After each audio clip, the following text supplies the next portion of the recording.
23 जुलाई को आने वाले बजट में सर्विस प्रोवाइडर जो सेक्टर है, यानी कि जो मैन पावर सप्लाई करने वाला जो सेक्टर है, उसकी क्या डिमांड है सरकार से, वो हम जानेंगे। योगेन जी हमारे साथ हैं।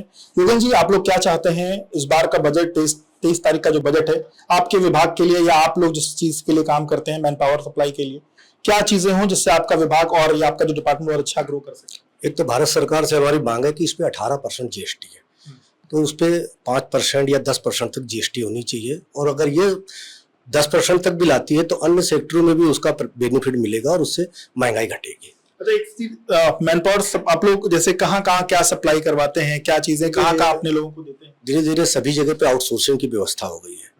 अब उसमें आउटसोर्सिंग में एक मिनिमम वेजेज की समस्या है। यहाँ पर मिनिमम वेजेज की ये समस्या है कि अगर मेरे द्वारा कोई रेलवे में मैन पावर लगाया गया तो उसका वेतन, उसका पर डे की जो मजदूरी बनती है वो 778 रुपए है।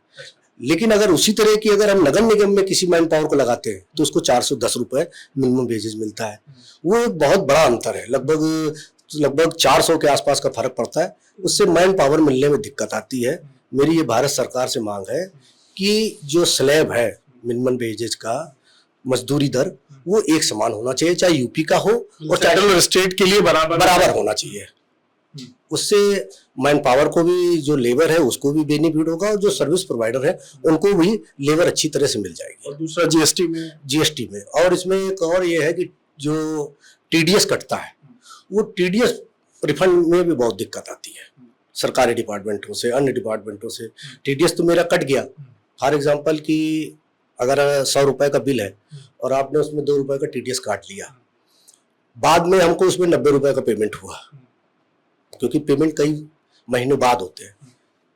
तो वो टीडीएस जो है मिलान करने में दिक्कत आती है और टीडीएस के रिफंड में बहुत दिक्कत आती है। तो ये एक सरकार को इसमें, मतलब आपके हिसाब से टीडीएस ना कटे, ये आप कहना चाह रहे हैं? टीडीएस कटे लेकिन टीडीएस का रिफंडेबल अच्छे से मिले। टीडीएस जो काटे उसमें कोई आपत्ति नहीं, लेकिन वो रिफंडेबल है, वो रिफंड नहीं मिल पाता है। तो उसका कोई ऐसा प्रोविजन होना चाहिए कि रिफंडेबल हो।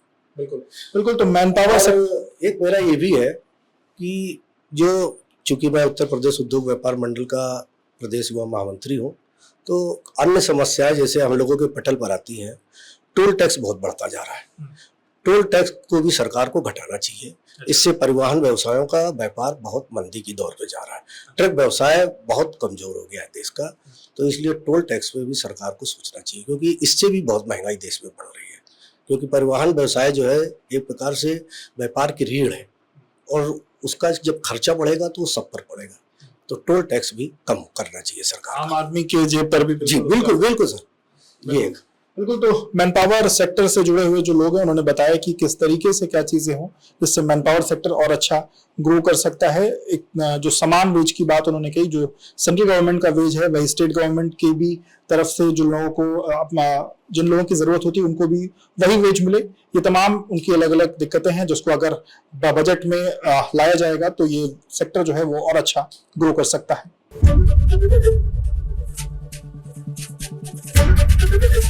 एबीपी गंगा, खबर आपकी, जुबान आपकी।